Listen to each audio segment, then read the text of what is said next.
Hey, everybody, and welcome back to the Public History with Justin, Jake, and Molly podcast. I am Jake Wynn, and I'm delighted to be here with one of my lovely co-hosts, Molly Keilty. Molly, how are you? The better co-host. No, I'm just kidding. Love you, Justin. The prettier co-host. I'm doing great. I'm missing dear boy, sweet Justin, but I'm happy to be with you tonight. I'm happy to learn some things about stuff that I know very little about. So I'm really excited for our guest today. Yes, we are delighted to have back on the pod another one of our return guests from one of our first episodes, Rich Condon. Rich Condon, welcome back to the Public History podcast. Hey, thanks for having me back. I appreciate it. Yeah, so Richard Condon. Richard. Richard I Condon. think my mom's the only person that really calls me Richard. Yeah, for those of you who don't record this, it does show up on under his name as Richard Condon, which did throw me off a little bit because we all know him as Rich. Richard. Richard. You were here for an earlier podcast. Yeah, it's been a while, I feel like. Welcome back. Thank you. Yeah, we were talking about the dreadful Apple Plus series Manhunt. Oh, that's right. We did. Oh my gosh. I was doing okay before I thought of that again. Did you guys hate it a lot? Yes. Oh, no. I told Jake there are aspects of it that I did appreciate. The fact that it brought Reconstruction, and it kind of ties into our discussion tonight, that it brought Reconstruction to the masses in the United States. I really couldn't get over the fact that Edwin Stanton didn't have a beard, though. Among other famously a bearded man going unbearded. Man. But you couldn't cover up that face on TV. Come on. That was a good looking dude. That man needed to be beardless. History be darned. So how did Manhunt tie into what we're going to be talking about today?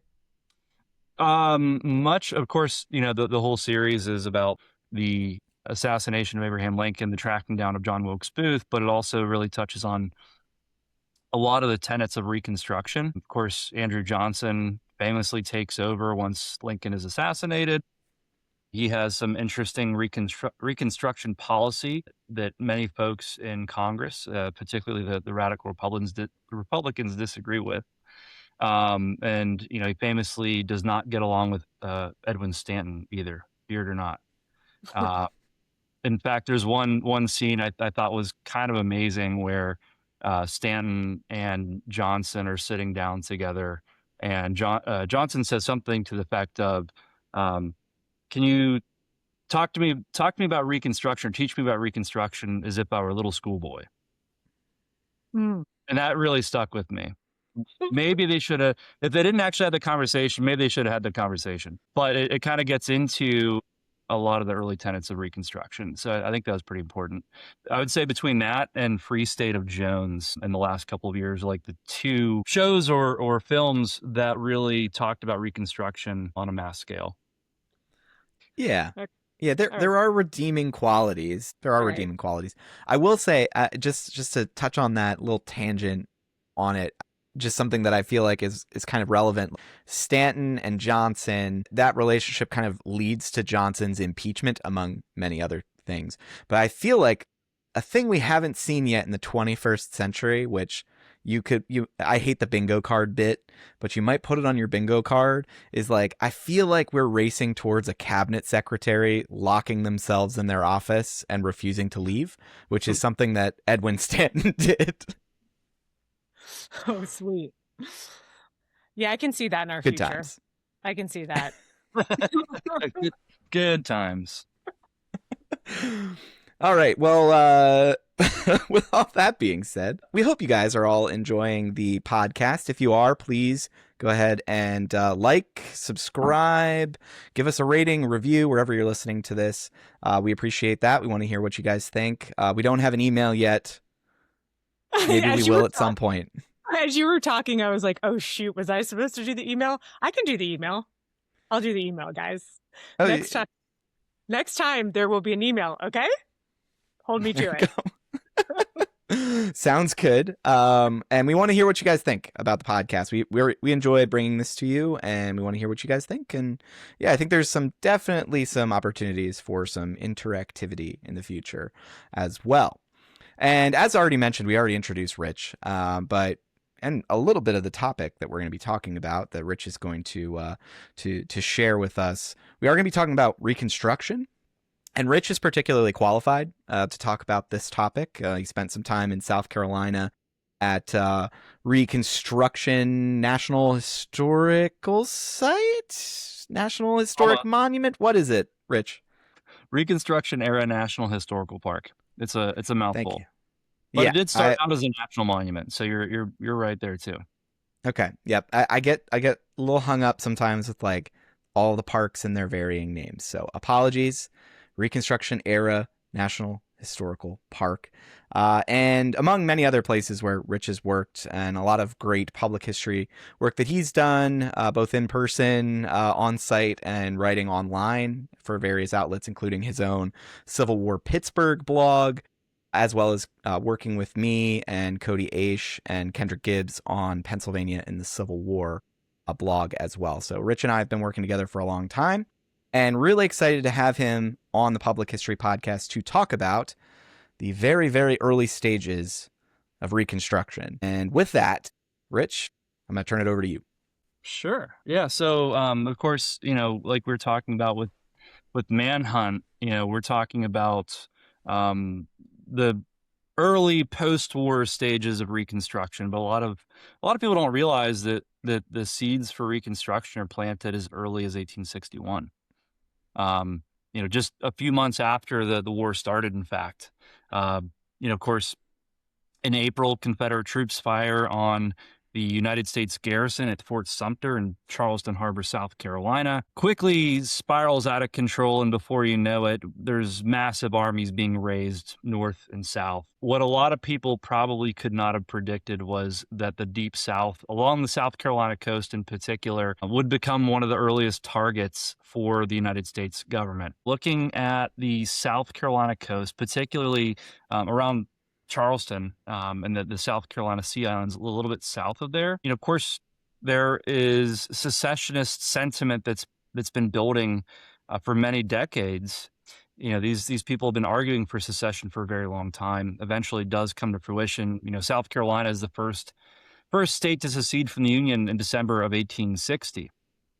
And a lot of these people, the slaveholding aristocracy in particular, don't just live in Charleston. They also live further south along the coast in what we call the South Carolina Low Country. And the U.S. government, the U.S. military saw an opportunity here. In particular, a little bit southwest of Charleston is what's called the South Carolina Sea Islands. It's not really of any strategic importance necessarily. However, as the war grinds on in 1861, the United States Navy saw an opportunity in establishing a blockade of the southeastern coast.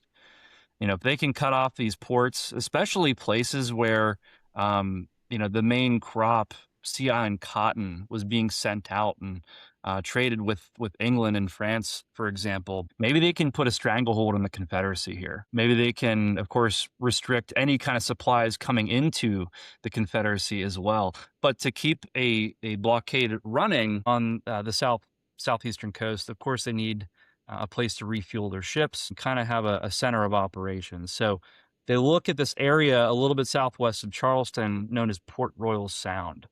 And it's today, if anyone's ever been to Hilton Head Island, okay, yeah, Molly's.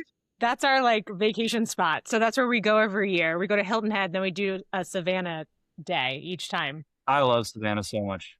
I was like, I know you're talking about Hilton Head. Okay, keep going. Yeah, I saw Molly chomping at the bit there. But Port Royal Sound, you've been to the site of ground zero for Reconstruction then. You go to Hilton Head today and it's 90% golf courses and timeshares. But, if you were on Hilton Head Island in 1861, the population's at least 90% African American. It's covered in plantations, Sea Island cotton plantations in particular. It's also part of that hotbed of secessionism. And of course, it is right there, Port Royal Sound. And Port Royal Sound is the second deepest natural harbor on the eastern seaboard, I believe second to New York. And it's right there between the Chesapeake Bay and Florida. So the U.S. Navy looks at Port Royal Sound. They see this naturally deep harbor, and they see an opportunity to establish a fueling station, but also establish a Union presence in the Deep South where they can potentially launch attacks against Charleston and against Savannah. Of course, neither of those actually happen, really. They don't take either port city, until early 1865. However, the U.S. Navy and U.S. Army taking Port Royal Sound and the surrounding sea islands and establishing that beachhead and that presence in the Deep South allows for something, I think, longer lasting, which is this idea of Reconstruction. That part of South Carolina in particular, the Sea Islands, it's a very remote location. At least 85% of the total population is African American, in particular enslaved African Americans at these plantations. And so, October of 1861, rather, the United States Navy starts to establish or pull together a massive fleet, 77 ships in total. Of course, a lot of these are transport ships, but you also have naval ships that are going to be doing a lot of the fighting down on the southern coast. They initially are going to start forming around New York, move down to the Chesapeake around Fortress Monroe. And this is really interesting to me because Fort Monroe, just about a month after the war started, becomes this haven for self-emancipated African Americans. We're about a month into the war, of course. General Benjamin Butler is commanding the fort. And, in the pre-war period, he's not a career military guy. He's a pre-war lawyer and isn't necessarily known for his abolitionist tendencies or sympathies either. However, he is a Union man. And so as the commander of Fortress Monroe, Benjamin Butler actually sees 3 black men who'd self-emancipated. They'd come from Confederate lines and came within Union lines at Fort Monroe.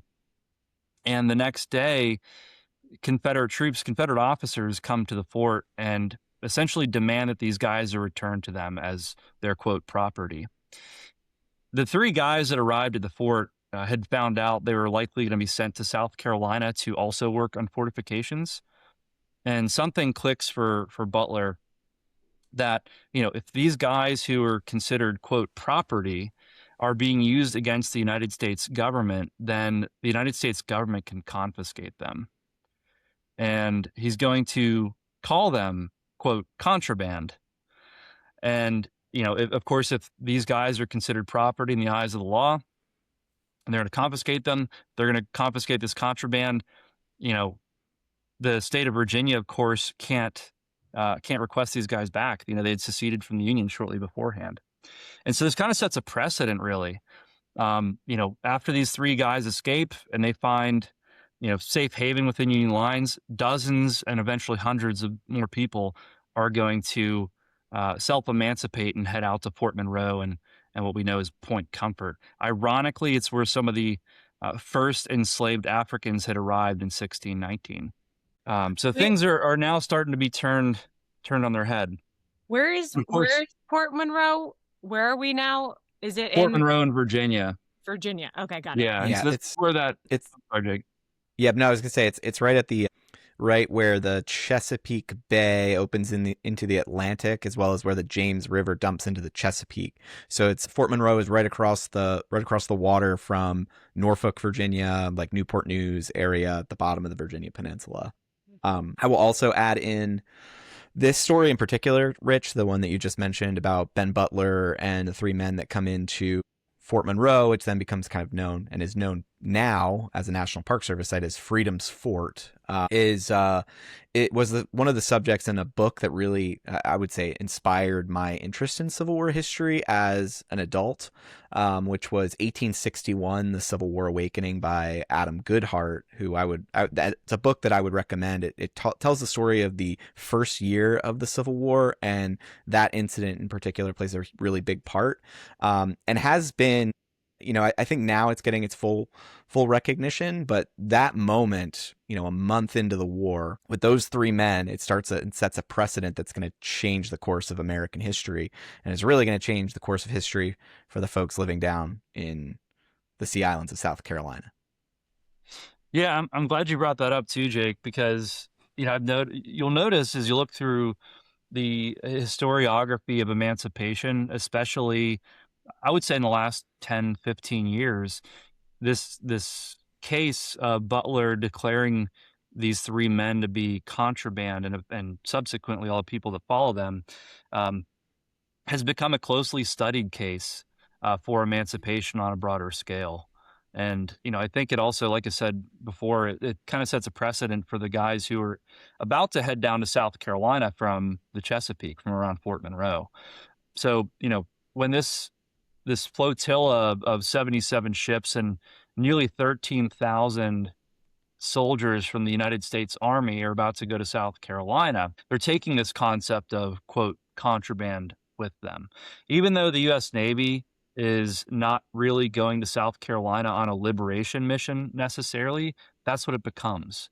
So, again, they're going there to establish a fueling station for this naval fleet. They're going there to put themselves in a position where they can launch attacks against these two major port cities. And of course, trying to strike a moral blow against the secessionists who, the U.S. government sees as starting this war. The emancipation of thousands of people is really a byproduct. And in that same sense, Reconstruction is a byproduct of this attack on the South Carolina coast.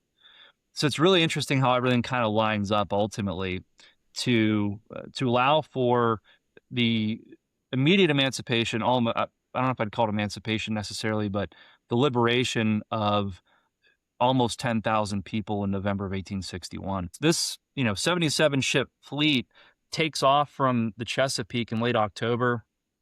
They go down along the southern coast, and their initial target isn't, it's not announced. However, people start to deduce because of these different factors where they're headed. Even some of the soldiers aboard these ships don't know exactly where they're going. They're just told and they go. But they arrived that first week of November 1861. The weather conditions were pretty crappy. They don't actually get everything together to launch a coordinated attack until November 7th, 1861. Up until this point in time, the people who live along the coast, especially the white population, the wealthy plantation owners and the enslavers and the Confederate troops are preparing themselves for a possible, as they saw it, invasion. And so there's actually Confederate fortifications that are going up along the coast. Interestingly enough, one of the folks who is going to be overseeing the construction of some of these fortifications is Robert E. Lee, who eventually is going to be transferred up to Virginia. But there still are not many Confederate troops compared to the 13,000 Union troops being sent down. There are not many Confederate troops that are going to be holding the Port Royal Sound on Hilton Head Island, for example. But a lot of the white inhabitants start preparing. They pack go bags essentially, and as they start to see this Union flotilla coming into Port Royal Sound, a lot of them panic and they get out of town. A lot of them will pack their wagons and head up to Charleston or possibly down to Savannah. A lot of them go out to the mainland. A lot of these folks, these are some of the wealthiest families in the entire country at that point in time. A lot of them have property in Columbia, South Carolina, and all over South Carolina and the upcountry. So they get out of Dodge, and in many cases, they're trying to take a lot of the enslaved population with them. However, and of course, this isn't yet a war acknowledged by the U.S. government as a war against slavery. It's a war to preserve the Union. So the people, the enslaved population who stay behind are really kind of making a gamble, but they figure that's their only chance for freedom. In fact, the people that are on these plantations are being told by their enslavers that the U.S. government is going to re-enslave them or send them to Cuba. Some of them said they're Yankee devils with horns coming out their heads, and they're going to toss them in the harbor. Whatever they can do to get them to go with them. But ultimately, a lot of the white folks skip town. They go to the mainland, and what's left behind are several thousand African Americans. On November 7th, the U.S. naval fleet that comes into Port Royal Sound, they attacked 2 Confederate forts. There's one on Hilton Head, of course, called Fort Walker, and one called Fort Beauregard just across the water, about 2 miles across the water at Bay Point. And in a matter of 4 hours, the U.S. fleet is going to destroy these 2 forts. One Confederate soldier in Fort Walker described the artillery fire from these guns on the ships sounding like a flock of birds taking off. Just very rapid fire. All the guys eventually are going to retreat to the mainland. And by the end of the day, on November 7th, 1861, when Union troops are landing on Hilton Head, they're being greeted by dozens, eventually hundreds of newly freed people. One of them is a guy named Sam Mitchell. He was enslaved on Ladies Island. Later in the 1930s, during the New Deal, the Works Progress Administration starts interviewing formerly enslaved people. And of course, at this point, they're all in their 90s or at least 100 years old. Sam Mitchell is one of these people who's interviewed, and he gives a fantastic account describing that day that he calls the day of the big gun shoot. And in fact, a lot of people describe it as such because it sounded like thunder coming from Port Royal Sound. And Mitchell talks about his father being told by their enslaver to grab his things and grab the boat, and they're gonna row up to Charleston. And as Mitchell's father is preparing to go with their enslaver, his mother says, "No, you're not going. You're going out the back door. You're running for the woods." And so he does. And eventually he does leave. He leaves all Mitchell and his family behind, and they're going to be among the first to experience a taste of freedom with the absence of their enslaver. And again, it's amazing that he's still around to give this account that many years later. And just think of the other ones that didn't get to share their story. But what's interesting is when these troops land on Hilton Head Island, a lot of the Army guys kind of got to take the day off because the Navy really did a lot of lifting that day. It's really the first major, I would consider major Union victory during the Civil War. It had not been going well before November 7th, 1861, before Union troops had secured Port Royal Sound. And these young Army guys who just landed on Hilton Head Island are now being greeted with questions they probably hadn't considered previously, which, are things like, am I free? Can I carry a gun? Can I go to school? All these things that the soldiers did really not prep themselves for. And again, this was not part of their mission. Yes, Jake. I was going to say, so this is one that I have a familial connection to. One of my Civil War ancestors was a member of the 50th Pennsylvania Volunteer Infantry, and is one of the units that is going to arrive. They're not going to be there immediately upon the attack. They kind of come into Hilton Head later.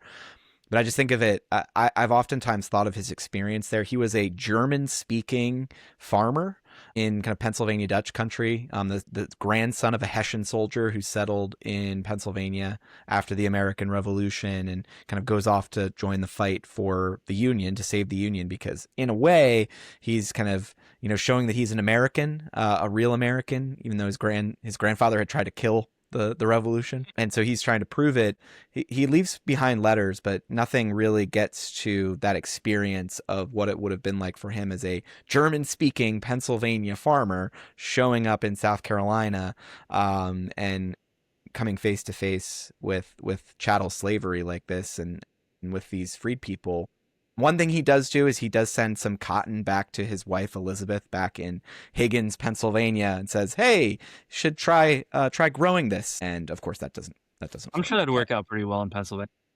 But yeah, sorry. Just a little aside. I just wanted to share. It's one of those kind of connections for my family history to this story. So I just wanted to add that in. That's a great connection. And I've heard similar stories where some of these young guys get down there, and it's a foreign country. I mean, Molly, you've been to Hilton Head Island. Jake, you've been down there. Before I visited for the first time, I'd never seen Spanish moss. It's crazy. Some of the wildlife, all the flora and fauna are just totally different from what I grew up with in Pittsburgh, Pennsylvania. So why was it so unprotected? Like, if there were so many super wealthy people down there in two forts, like, why did they show up and were just like, ugh? Like, why were they able to take it over so easily?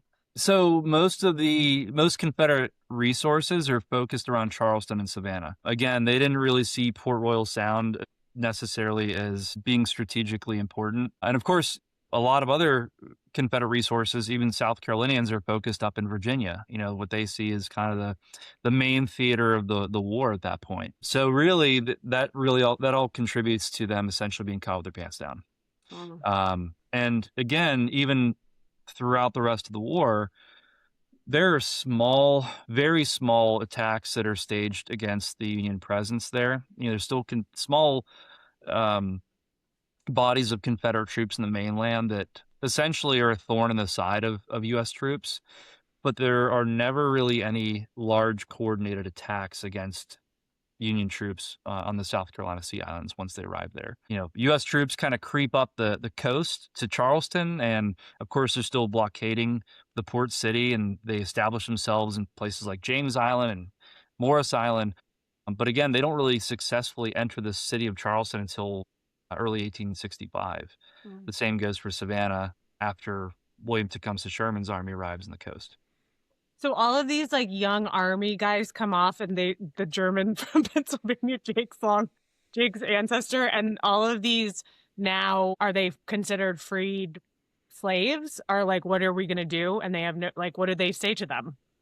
Yeah. So, you know, first off, a lot of these guys, again, like myself and so many others, are fascinated by what they're seeing here in this foreign country. Jake, I just wanted to mention, your ancestor sent home cotton seeds. I read accounts of guys sending okra seeds back to Pennsylvania in the hopes of growing it, because it's this crazy vegetable they'd never had. So a lot of these guys, or these young guys especially, are very fascinated by their surroundings. As far as encountering enslaved people, you know, a lot of guys, for example, from Western Pennsylvania, some of the 100th Pennsylvania Roundheads, who are from a little bit north of Pittsburgh in particular, had never seen an African American in their entire life, let alone somebody who's enslaved. And to add to this, there's a language barrier. A lot of the folks that are on the coast speak what today we'll call Gullah, or Gullah Geechee. They have the Gullah dialect, but it's kind of a blend of West African and English cultures in the islands, and it's so well preserved there. Not just language, but foodways, storytelling, you name it. It's so well preserved because there are no bridges to the mainland. A lot of these folks are on these islands, and that's what they know. Even to the point where, you know, today in 2026, there are still people that speak Gullah on the islands. And so you have a guy from, especially a young German guy from Pennsylvania, trying to have a conversation with those who were formerly enslaved in the islands. There's going to be some stuff to work through there. So there's that language barrier. There is, you know, this culture shock. Again, there's guys that are coming to terms with this idea of slavery, maybe what they envisioned before they went there and what they're now seeing in person. And something important to keep in mind is that not every U.S. soldier is an abolitionist. In fact, a lot of them are not. You know, there are some guys who came down who had this idea of, well, we're going to destroy the slave power, and, you know, we're going to establish a truly free country. But a lot of them aren't quite there yet. But that's what's interesting, is you start to see this cool character development over the next couple of years, especially guys who stick around for a while, from maybe somebody who is not just, you know, anti-abolitionist or not abolitionist at all, but people who don't see Black people on an even keel with them whatsoever, starting to turn a leaf, which is really interesting. And so, you know, a lot of these guys need help, though. They aren't going to be able to answer these questions on their own, especially their commanding officers. Again, this is a war for the Union. This isn't a war to destroy slavery quite yet. So the commander of U.S. ground troops there, Thomas W. Sherman, of no relation to William Tecumseh Sherman, he issues a proclamation on as they arrive in the harbor to all the white inhabitants. Of course, there's no white inhabitants left, essentially saying that they have no intention of disrupting their way of life, meaning we have no intention of taking away your slaves. Of course, all those people are gone. Like I said, there's several newspaper accounts, which it's kind of interesting, that describe one white person being left in Beaufort. And for any people who are not familiar with the area, Beaufort is like the only thing resembling a town on the Sea Islands. Everything else is a village. I was going to ask what was going on in Beaufort, so I'm glad that you brought that up. Yeah, Beaufort is like that's the main hub on Port Royal Island. Everything else, like I said, is a small village or a plantation community. There's several accounts that talk about one white guy being left behind, and he was too drunk to know what was going on. I think it might be apocryphal. I don't really know the truth behind it. But Harper's Weekly loved the story, so they published an interesting little sketch of some drunk guy left behind in a grocery store when Union troops are arriving. But as Union troops land on Hilton Head and start to fan out and start to really kind of get a sense for what they're dealing with, they're going to pass things up the chain to the highest forms of government. And in fact, the head of the Treasury Department, Salmon P. Chase, is going to have a vested interest in what's happening in South Carolina. He's from Ohio. He is a staunch abolitionist. He sees an opportunity when Union troops successfully do take over Port Royal Sound and that section of the South Carolina coast. And Chase sees an opportunity in several senses of the word. There is so much cotton crop that's been left behind by the white planter class. A lot of these people had tried to burn a lot of the cotton because they knew it would be of benefit to the U.S. government. Not all of them were successful. And Chase and the U.S. government sees this as an opportunity to capitalize, sell this cotton crop, and basically use the money to fund the war effort. Even at this stage in the war, the Treasury Department's been taxed. So interestingly enough, even though the U.S. Army, the U.S. Navy have taken over this part of South Carolina, it's really the Treasury Department that's kind of like the heartbeat of what's going to be referred to eventually as the, quote, Port Royal experiment. And when I say experiment, that's this idea that, all right, if we're going to have this cotton crop harvested and use this money to fund the war effort, somebody's got to pick it. And they're looking at the now formerly enslaved population to do that. But how do you do that without the slave power present? And that's when they decide, all right, we're going to pay people. Now we're going to have this concept of free labor. And not only that, but they're going to eventually offer the opportunity to buy property. They're going to be able to buy land that's been abandoned by their enslavers. In fact, the U.S. government's going to issue a proclamation that if the people who left the land, if they do not pay taxes in a secessionist district, they don't pay these property taxes, it's going to go up for sale. And by that point, of course, the people who are working in that area are the formerly enslaved. They're also being employed by the quartermaster department, the commissary department, anywhere from $6 to $18 a month. And by 1863, a lot of these folks are buying up. The people who were once considered property in the eyes of the law are now buying the property, the physical property of their enslavers, which is pretty cool. Is this is the only place this happened during the war, right? Was this so unique? Yeah. Mm-hmm. Yeah. I mean, a lot of people are familiar with the 40 acres and a mule of early 1865. It's declared by Sherman, the other Sherman in Savannah. But this is really where it all starts, where people are actually able to save up money, even combine their funds together and start purchasing land. So again, this is what's happening here is they're breaking the mold. This is the template for what Reconstruction should look like once all the shooting stops. How is this experiment going? Is it going smoothly? Well, so they have to first assess what's happening. So In early 1862, so Union troops had been there for a little more than a month. Chase is actually going to send a young, trusted lawyer to South Carolina. His name's Edward Pierce. And he has a little bit of experience with this because in May of 61, when Butler is accepting these people he calls contraband into the fort, Pierce is actually placed in charge of their well-being and essentially finding work for them, and kind of figuring out, what does this transition from slavery to freedom look like? So Pierce is called on yet again because back then he's in the army. At this point he's out of the army. He's going to be called upon by Chase to go to South Carolina and do what he did at Fort Monroe, but on a much larger scale. So by February of 62, he writes this detailed report, essentially outlining everything that needs to be done in South Carolina and the resources they're going to need from the U.S. government and beyond.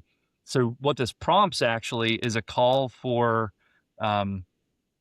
philanthropists from places like Massachusetts, Boston in particular, New York, and Philadelphia to start coming down. So what they're doing right now is tapping into the abolitionist community. Basically, people who, for decades have been, railing on this idea of offering education and the opportunity to own land, the opportunity to be a citizen. Of course, not everyone thinks that way. Just because you're an abolitionist doesn't mean you believe in equality. But they're starting to tap into that demographic. And so by March of 1862, there are dozens of people from these three major cities in the Northeast coming to South Carolina. They're referred to as Gideonites by a lot of the soldiers that are down there, and that's not in a nice way either. Where does that come from? What does that mean? So they're viewed as being on a holy mission, and again, some of the soldiers see that holy mission as lesser than, and again, they're being somewhat facetious when they describe them as Gideonites. But these people are teachers, they're doctors. There's organizations like the American Missionary Association that send folks down.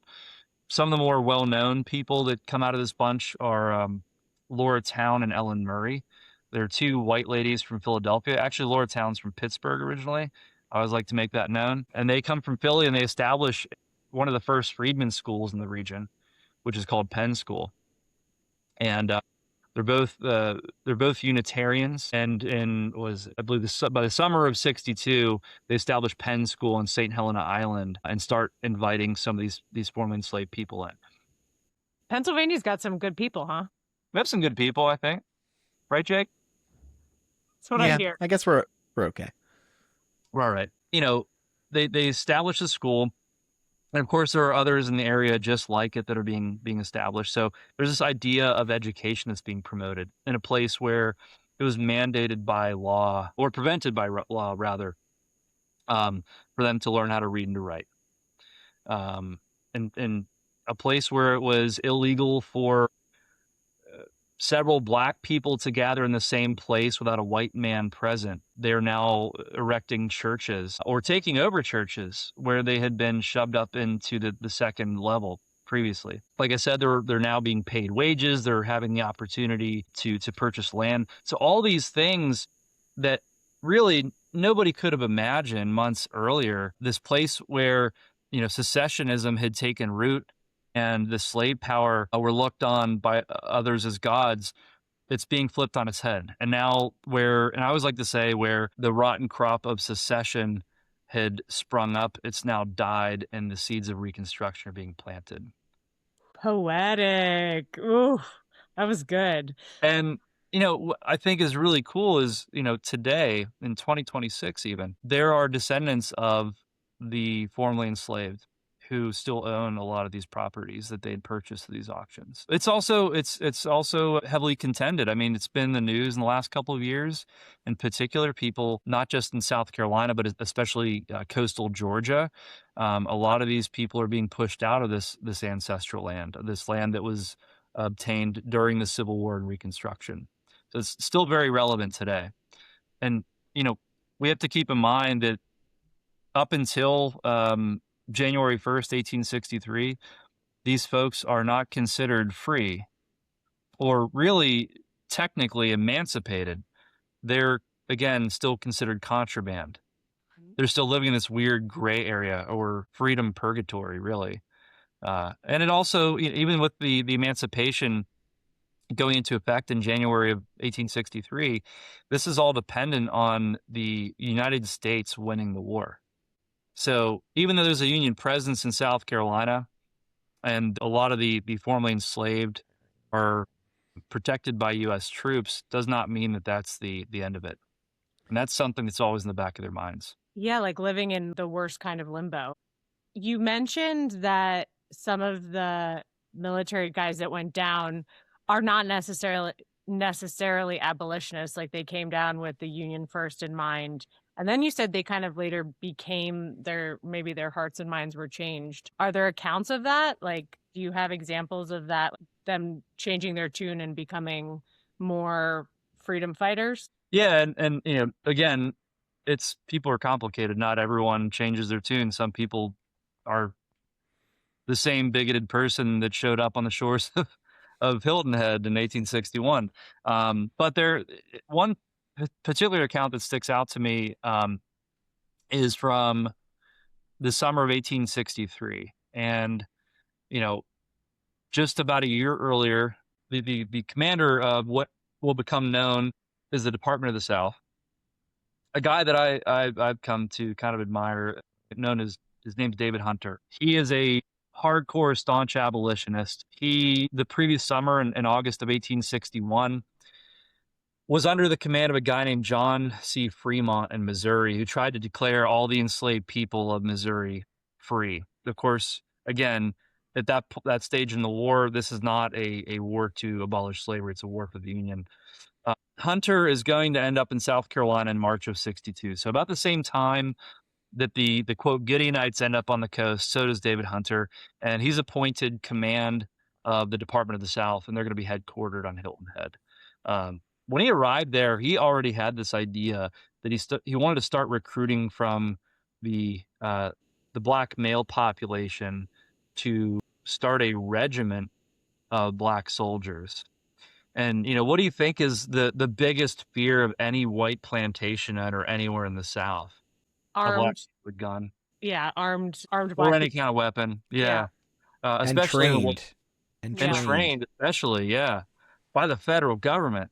Especially in the wake of, John Brown's raid in 1859, this becomes more widespread.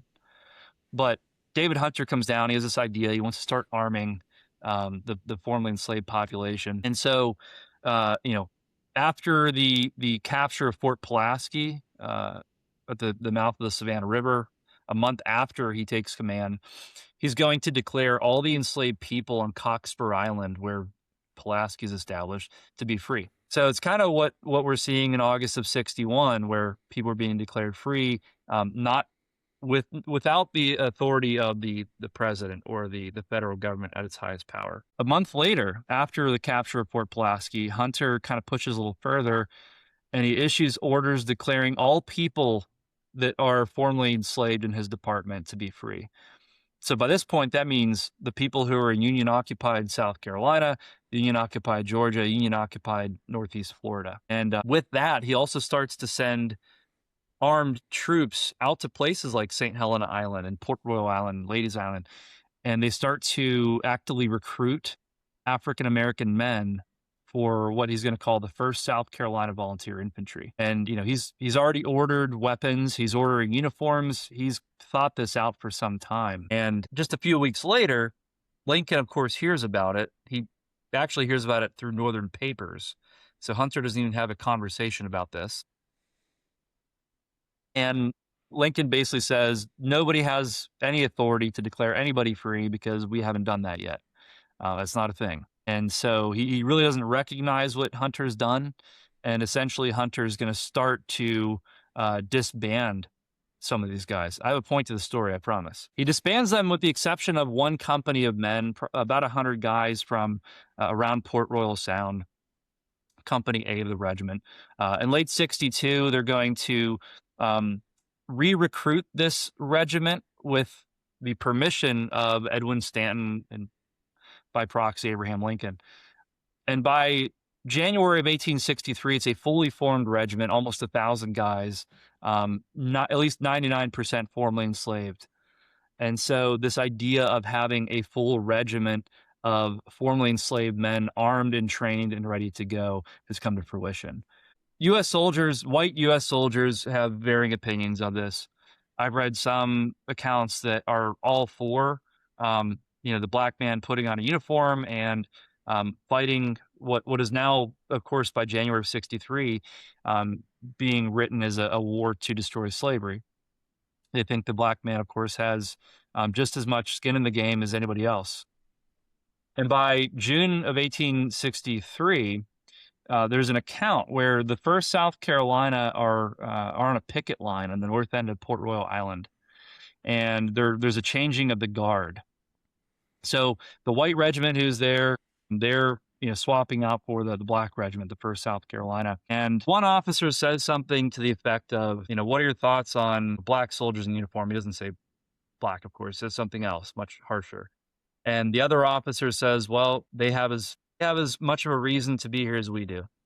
And so that was one of the first accounts that I had read from a guy who, and I'd read earlier accounts of his, where he talks quite negatively about black soldiers. Once they'd seen them in action and actually got to know these guys, they're whistling a bit of a different tune.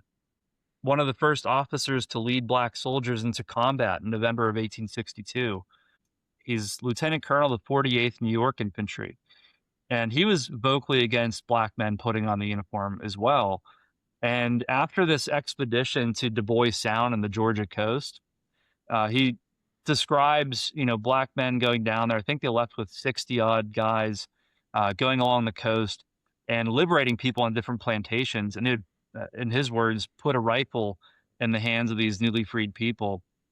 And he talks about them serving spectacularly in the field. And this guy who is against black men being in the U.S. Army uniform is now all for it. He wants to see it replicated. Love that story. Lincoln's so legalistic. I mean, He's a lawyer. I know. I'm saying, like, he goes down there. He's like, okay, we got a bunch of people now. They're armed and trained. And then he's like, no, not time yet. We didn't do that yet.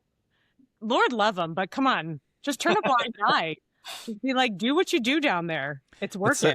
It's so funny. You're thinking of like, so I love the movie Lincoln, and the portrayal there of Lincoln is very much that, and that's what angers the radical Republicans, the Thaddeus Stevens of the world, who are like, come on, let's get a move on here. Like we kind of agree on the same things here, but why are you taking this? Why are we slowing the roll here? Let's get moving on this. Yeah, he's very meticulous, and of course his biggest fear is the president of the United States at that point in time too, because this has been a war for the Union for so long. He sees it as his job to prevent the Union from falling apart even further. Part of that is, preventing the border states that are still slave states like Kentucky or Maryland from kind of being scared into joining the Confederacy. Another thing I'm interested in about this story, and I think about this, is kind of like, because of the experimental nature of this and because of the occupation goes on for so long, I find it so fascinating how many famous people filter through this area. Whether it's, I worked at the Clara Barton Missing Soldiers Office Museum, like Clara Barton filters through here. There's all the abolitionists are filtering through. The 54th Massachusetts, made famous by the movie Glory, filters through. It's so fascinating to me just how many different kinds of people go through this area as this experiment is really taking place. And I just imagine, like, all of their opinions about this and like their various perspectives on this. Like, I'm definitely thinking about the 54th Massachusetts and many of those men who are recruited from free black communities in the North who may not have necessarily ever seen slavery, especially that in the Deep South. I'm curious, Rich, have you come across anything about what their perspectives were about what they were seeing as they arrived in South Carolina and Georgia? Yeah, and I kind of want to say Glory still holds up probably as the best movie of all time. With its inaccuracies and everything, it still holds up very well. I'll also do a quick plug here for Kevin Levin, our mutual friend, who is actually working on a biography of Robert Gould Shaw, the colonel of the 54th Massachusetts, and kind of digging into some of the intricacies of his stance on abolitionism. But as far as the rest of the regiment goes, when it comes to the enlisted men, for example, for those who are familiar with the movie Glory, there's the character Thomas, who is kind of framed as an outlier from the rest of the guys. Denzel Washington and Morgan Freeman are supposed to be these formerly enslaved men who eventually join the regiment. But in reality, like Jake was just saying, a majority of the 54th are Thomases. They are men who, if they weren't born free, they had been free for quite some time, and they're recruited from all over the Northeast. And a lot of them come from somewhat educated backgrounds. They also are not familiar, just like the white soldiers who come in 1861, they go to South Carolina, and it is a foreign country. Again, a lot of them have some of the language barriers to overcome. A lot of these guys, of course, those see there is a big difference between how they're viewing the war, especially at the point that they get down there. They get down there in early 1863. So, of course, the Emancipation Proclamation is already in effect. The war has kind of shifted from a war for Union to a war for Union restored with a new birth of freedom, which we'll eventually see Lincoln citing his Gettysburg Address, but also a war to eradicate slavery. A lot of these guys from the 54th, in particular, there's a guy named James Gooding, whose letters are eventually published, letters that he was writing to Northern newspaper, I believe, if I remember right, in Massachusetts, where they talk about being freedom fighters in South Carolina. And of course, they have a lot to lose as well. The way that a black soldier in South Carolina is going to be treated as opposed to a white soldier, especially if captured, is much different. A lot of these black men, even though, for example, after the Battle of Fort Wagner in July of 1863, there's a number of captured men from the 54th enlisted men who were sent to the city jail in Charleston. And there's a really interesting court case that kind of is birthed out of this situation where the state of South Carolina or the Confederacy are trying to sell these men into slavery, but they were never born slaves. And it becomes a really interesting court case where, it's a recognized, of course, that they were not slaves. They never were slaves and therefore cannot be sold into slavery. So again, their experience compared to the white soldier who sent to South Carolina, it's night and day. I hope that kind of answers your question, Jake. No, it absolutely does. I kind of figured listeners might be interested in that, especially if they're familiar with the movie, of just in how the 54th kind of filters through this. Yeah, I mean, there's a lot of local accounts talking about the 54th's arrival in Beaufort in particular. These people had seen the 1st South Carolina, of course, and eventually the 2nd South Carolina Infantry. And, if you watch the movie, of course, you see this interaction between the 2nd South Carolina guys and the 54th. And even there's this interesting scene where I think Thomas is talking to one of the guys in the 2nd. And there's this language barrier. He doesn't really understand what he's saying to him. And you kind of see this divide, even though they share, of course, a skin color. There's much culturally that they do not share, yet they still have a common goal to eradicate slavery and eventually to achieve citizenship in this country. But a lot of these accounts in Beaufort described the 54th as being something that they had never seen before. But of course, especially in the wake of their record at Battery Wagner in July of 63, they become extremely revered. But that, again, that's one of the major facets of Reconstruction during the Port Royal experiment, is this idea of African-American men carrying a weapon and fighting for the United States government that now is vocally for the eradication of slavery in the United States. And of course, a lot of these, there comes about this concept and question of citizenship from that too. If you look in the nation's past, a lot of folks, and even today, use this idea of fighting for the country, serving in the armed forces as this idea of leverage for citizenship. Black soldiers had served in the American Revolution. They'd served in the War of 1812. And they still weren't considered citizens of the United States, especially after the Dred Scott decision of 1857. In fact, declared that they're not citizens and they cannot be citizens of the United States. So when these guys in the 1st South Carolina, 2nd South Carolina, the 54th Massachusetts, who, even though they're free, still not considered citizens, they're hoping when all this is over that their service is recognized to the point where maybe they can be citizens of this country. That eventually comes with the passing of the 14th Amendment. So just to kind of race us through history to get there. So let's jump to the end of 1864. Sherman goes on his march to the sea, gets to Savannah, liberates Savannah, moves north, gets into Charleston, and in early 1865, the war is racing towards its conclusion. What's happening in the Sea Islands as the war is coming to an end and as Reconstruction as we know it nationwide begins to kick off? I think one of the most fascinating things that comes about, and this goes back to 62, but by 64, it's more of a developed community, is Mitchellville. And I think you've been there before, right, Jake? Yes, I've been there. Have you been there, Molly? I don't know. I don't think so. Mitchellville? It's on Hilton Head. It's near the airport. Ooh. So the airport actually is on Mitchellville. I'll be going to the beach, son, but I will go next time. I'm going in July. Yeah.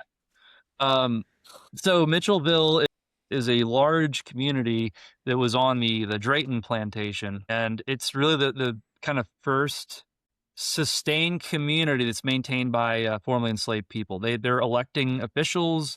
A lot of the homes that are there are former quarters for the enslaved. It's really a fascinating story. There's actually a really great park that's there today. It's called Mitchellville Freedom Park. Well worth a visit if you ever get the chance to go. That talks about the story of Mitchellville, but it's an example. It's again a template for what a self-sustaining African American formerly enslaved community can look like. Similarly, on St. Helena Island, I described Penn School earlier. This Freedman School that becomes the template for what education can look like nationwide.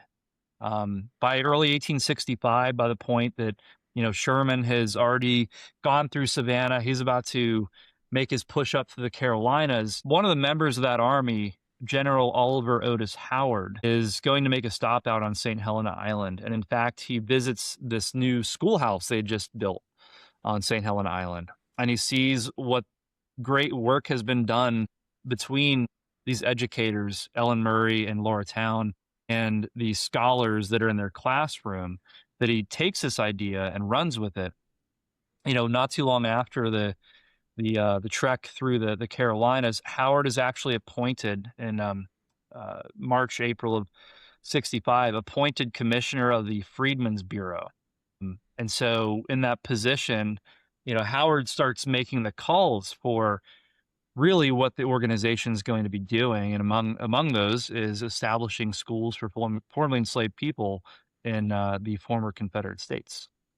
And so they're looking at places like Penn School and how much of a success this was, and they're going to replicate that. Same thing for, Black regiments across the South during the war and post-war Reconstruction. They look at units like the 1st South Carolina, 2nd South Carolina. Well, we're gonna replicate this. And so, a lot of the regiments that had signed up in 61, 62, when they're being disbanded in 65, these Black regiments, the United States colored troops in particular, become a force of occupation during post-war Reconstruction. Which you can imagine there's a bit of a rub there too with the white Southern population. So again, there's all these different facets of Reconstruction that are established during the Port Royal experiment, during the Civil War, that are taken, and they're going to be replicated across the entire South. But that's really ground zero for it all. That's awesome. Did any of the people come back, who lived there, and try to reclaim their land that had now been resold and occupied and all of that stuff? That's a great question. So there are a couple. A lot of people never return. A lot of them will end up, they might settle in Charleston or Savannah or stay in the mainland. But there are few who come back and try to reclaim their property. When I say property, I mean their houses, their land. Of course, when they come back, they cannot reclaim these people as slaves or property again. But there are accounts of some coming back and even trying to get the formerly enslaved to work for them again as paid laborers. And that really was also, that was part of the Freedmen's Bureau's job, was to oversee labor contracts. So now we're going to start establishing a free labor society. And a lot of the people that were on those plantations are going to stick around those plantations and continue to work into the post-war period. But in this area in particular, like I said, a lot of land has been purchased by the formerly enslaved. A lot of them retain that property ownership, at least until the 1870s. There's unfortunately a couple of years after the war's over, in 1873, there's the country goes into a major depression. The Freedmen's Bank, which is established toward the end of the war as well, goes under. A lot of their funds are mismanaged. And so a lot of the money that they would use to pay for taxes on the property, to pay for feed and seed to run the farms, that money's not there anymore. And so in some places, the property eventually does go back to, if not the people, the white population who were there before, there are people from northern states who see oceanfront property and want to capitalize on that. Right. So I think you're alluding to it a little bit there, getting into the 1870s, Rich, and you talked kind of about how what's going on in South Carolina, along the coast, Georgia as well, how it's kind of a sign of where things are going policy-wise across the entirety of the South as you head into, as the war comes to an end and you go into the period known as Reconstruction. And of course, that starts to go badly in terms of white opposition, former Confederate soldiers, violence that's going to begin being exerted against freed people, and ultimately the kind of rollback of Reconstruction as national policy as you go into the 1870s. How does this region fare during that period, during that transition, and how does it move forward going into the end of the 19th century and into the 20th century? Yeah, so and it's quite interesting, and that's one of the big reasons why a national park site exists there today, dedicated to Reconstruction, is because it's one of the kind of last bastions of Reconstruction in the country. Again, because the population is, at least 85% African American, they're able to kind of hold out on the coast, while in other places it's completely fallen apart. Georgia, a lot of it's over by the early 1870s. The South Carolina upcountry, it gets pretty hairy up there because, of course, there is a large African-American population, but they're a bit more spread out. They're not concentrated. So groups like the Ku Klux Klan, for example, really take hold in those areas and are able to essentially pick these folks apart. In fact, in the early 1870s, during the Grant administration, Ulysses S. Grant is actually going to declare martial law in 9 South Carolina counties in the upcountry to basically squash the Klan. But in the South Carolina Low Country, there are African-American militia units that have been established. One of the commanders of one of those militia units is General Robert Smalls, which we didn't get to really talk about much in this episode, but the guy has a fascinating story. He was from Beaufort. He was enslaved before the war and even during the early stages of it. And he self-emancipates in May of 1862 along with his family, and eventually joins Union forces and becomes a boat pilot. And fast forward, he becomes one of the authors of a new state constitution in 1868 and goes on to serve 5 terms in Congress.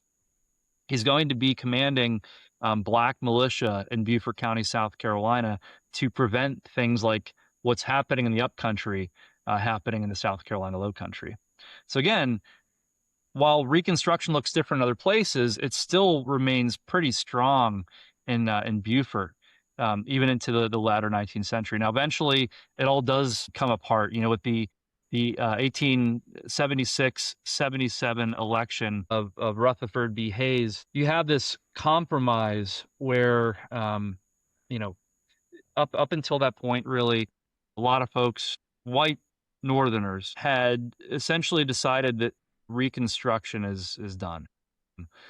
They've already passed the 13th Amendment abolishing slavery with the exception of punishment for a crime. They've passed the 14th Amendment granting citizenship to African American, or birthright citizenship. In 1870, they're passing the 15th Amendment, which bars folks from preventing people from voting based on the color of their skin.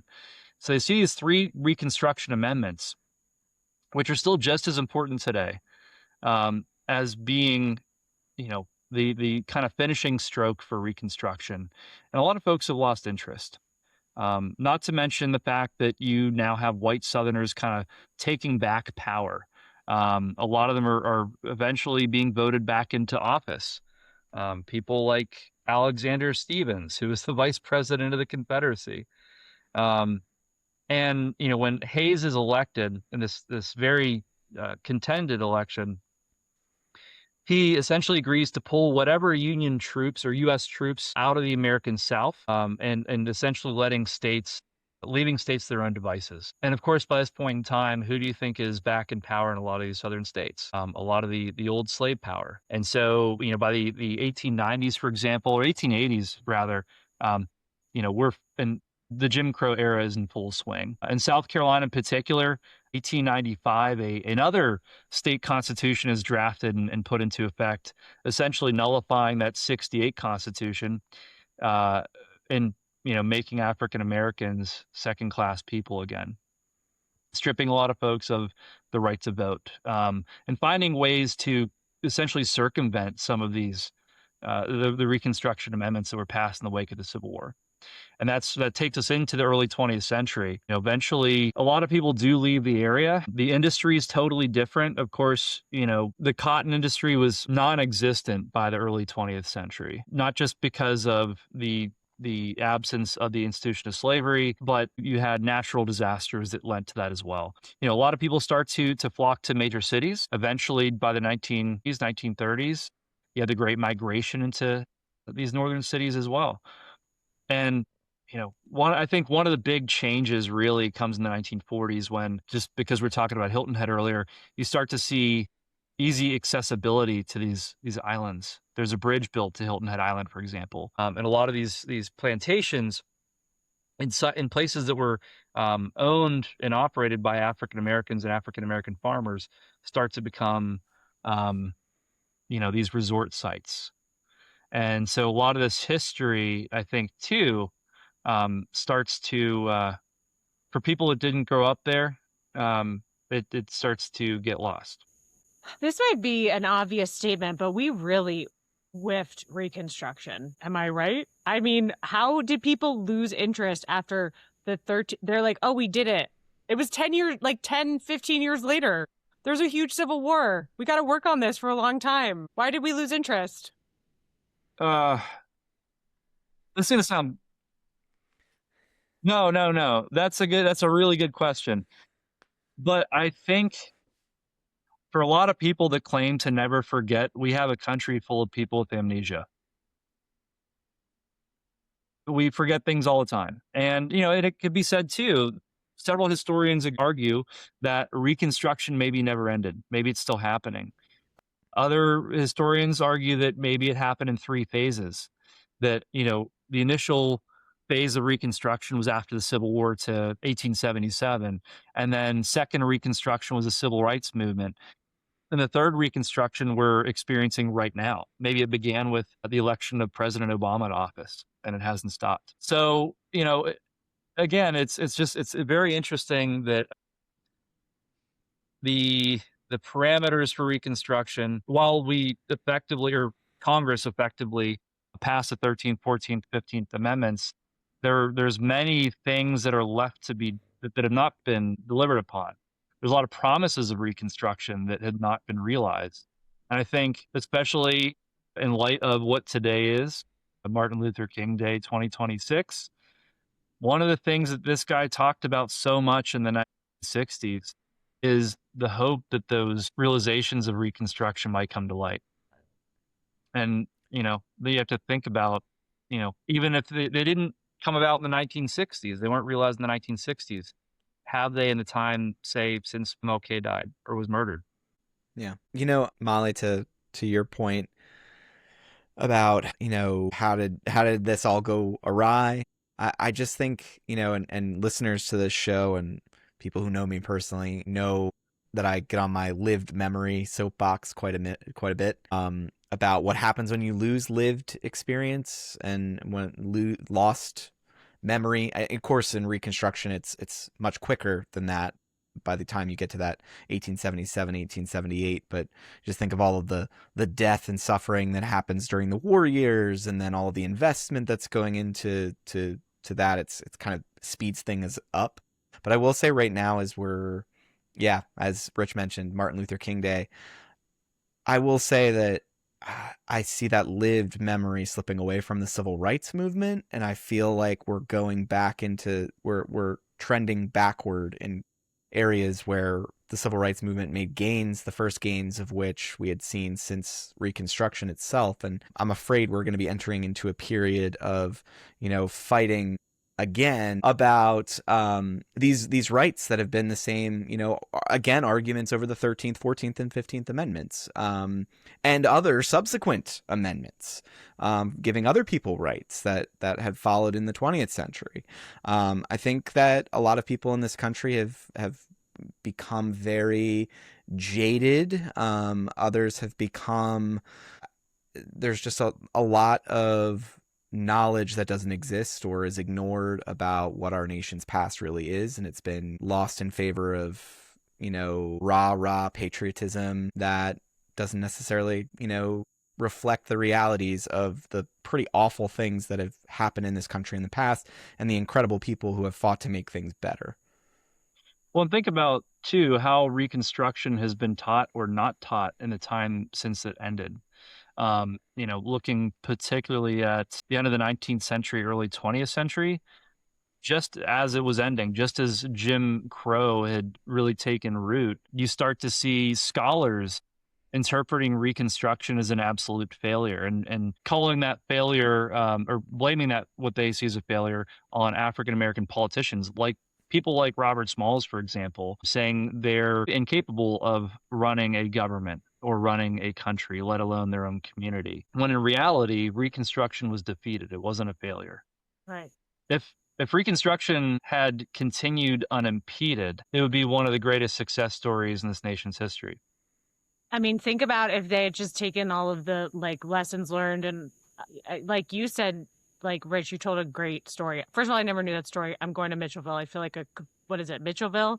Mm-hmm. I feel like a heathen because I go down to Head and I go and I'm on the beach and I really want to go there and see it. I'm definitely going to see it when I go down. We have all of these people come in, all of these famous people, medicine, abolitionists, educators who come in, and then we should have taken those lessons and spread out, you know what I mean? And they should have gone out. And like you guys are saying, it's not even that history is being ignored, it's being rewritten. And that's scary. That's scary. That's scary for me, you guys. It's scary for everybody, I think. Or a lot of people at least. But, one of the big things that I learned in my time down there, when I would kind of gauge what people knew or what they thought they knew about Reconstruction and ask them if they could repeat anything to me from what they learned in, I don't know, high school or even from undergrad. Most couldn't, but what a lot of them did remember were words like scalawag and carpetbagger. That was usually what they could repeat. But beyond that, and the fact that they were taught that it was a failure, that's all they could remember. But it really shows how much power there is to those who really make the effort to craft history in a certain way. And not only did they do it back then, but it's something that continues. I was going to say carpetbagger was probably the only thing I could repeat to you. Yeah. Did you guys ever see 13th, that documentary?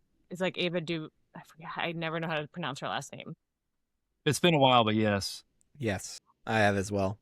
Did you like it? Because that thing broke open my brain. Yeah, I did like it. I did also. Yeah, there's a particular formerly Frederick County politician who's in that film. Oh, I know.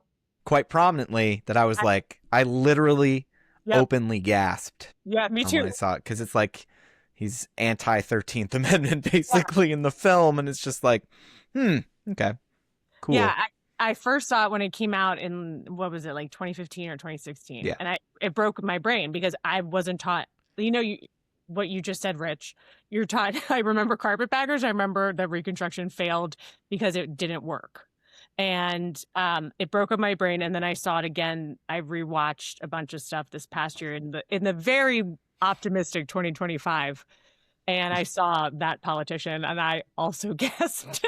Yeah, that's the thing too, and it gets to the public history element of this. It's just like how it's remembered and how it's taught and how the general public interacts with Reconstruction history and with this time period. And I just think of my own education, and I was blessed with some really great history teachers, but this was an area, from the time you get to the end of Reconstruction and you get to the civil rights movement, and maybe you get Plessy versus Ferguson, and that this is an era of Jim Crow, but very rarely do they talk about that like intense rollback of rights that was implemented across the South and into parts of the North and the West as well. And then lynching and the violence that is exerted on these communities and the pressure that's exerted on them to force a great migration out of the South. These people just can't live in that environment. Why would you want to? If you have an opportunity to leave, you're going to take that and seek opportunities elsewhere. And all of that, then we get to the civil rights movement. And it's like Dr. King and I Have a Dream, and then they shoot Dr. King, and then everything's great in America now. And it's like that narrative is just it misses so much. And in order to understand America in the 21st century and what is happening right now, you need to have all of that context. And the vast majority of Americans do not have it. And that was a willful choice on part of a whole host of people over the last century and a half, from educators to politicians to the veterans of the conflict, the Civil War themselves. We talked about that in a previous episode with Cody Aish about Civil War monuments, Confederate monuments on battlefields, and the memory wars that happened there. Yeah, I say all of that, and I'm like, I don't know how to end that rant. So I just, oh boy, that's it. That's all I have to say. Cut back to Rich talking about, and today is MLK Day, because I think that was a good ending. No, Rich, that I never knew anything about that story, and now I'm like hyper fixated on it, and I'm gonna learn everything I can. I want to bring us full circle though real quick. We talked about Penn School on St. Helena Island. Yeah. That eventually becomes it serves as a school well into the 20th century. It doesn't end with the Civil War and Reconstruction. It becomes a trade school eventually. And by the 1960s, it becomes a meeting place, and probably one of the most well-known visitors to the site, at least 5 times between 1964 and 1967, is Dr. Martin Luther King Jr. And it's because this is viewed, it's a symbol of the successes of Reconstruction. It's possibly a symbol of success for the civil rights movement. And for him in particular, it becomes a place that's kind of off the grid, where they can actually talk about the truth of the civil rights movement behind the scenes. And I think, for him in particular, he wanted to stay there, actually. There was a retreat house that was built for him because he had planned on settling there in the late 1960s. And of course, he never got to occupy that house because he was assassinated in April of 68. But it goes to show that even in the 20th century, the legacy of the Port Royal experiment is still strong, and even brought to light by people like Dr. Martin Luther King Jr. Well, thank you so much, Rich, for coming on, and we really, really appreciate it and look forward to having you on in future to tell some more stories and share more of your research. I know you're working on some really cool stuff as part of your master's program and all the things you're writing. Looking forward to having you back on. Thank you for having me. I appreciate it. All right, everybody. So we are going to conclude this episode with a pitch to If you enjoyed this episode, leave a review. Give the podcast a rating, helps more people to find us. And we look forward to having these conversations. We love these episodes in particular, where you get to hear a story from a storyteller, a historian, somebody who is deep in this research, sharing their knowledge and expertise, and allows us to have conversations around that. And when Molly creates that email for the podcast, you'll be able to ask questions as well. And give us direct feedback. But until then, this is Jake Wynn and Molly Keilty signing off from the Public History Podcast. Bye, guys. Thanks, Rich. You broke my brain.